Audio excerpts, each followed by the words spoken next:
My name's Christine Gambino. I'm the Chief Operating Officer for Flywheel. And with Flywheel, we have an amazing team backed by one of the best IPs from a technology perspective that really allows us to outpace our competitors. I think we're in an interesting space right now. You're still dealing with a lot of the fragmentation, but you're also dealing with continued increase in privacy and regulatory policies within, especially depending on what region that you're operating in.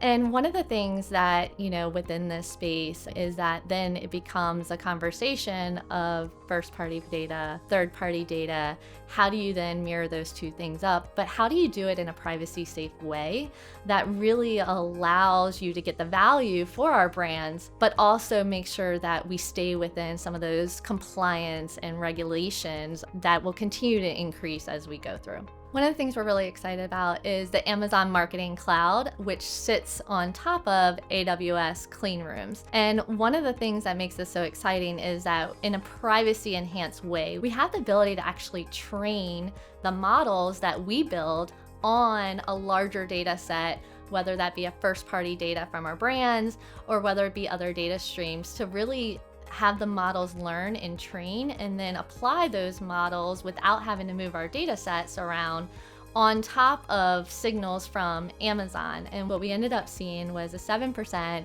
increase in our purchase rate, an 11% increase in our overall ROAS. This provides, from a value perspective for our brands, the ability to do a full closed loop measurement. We can overlay linear TV and exposure to digital ads, connecting all of those together, building out an audience through the AMC custom models, and then activating that audience through a DSP. We can then measure that all the way through to say, okay, did this audience that I generated using these custom models actually provide the return on investment that I expected down to a transaction level? And that is just a unique advantage that AMC custom models allows us to do that otherwise was either challenging because you had to move a bunch of data around or was almost near impossible.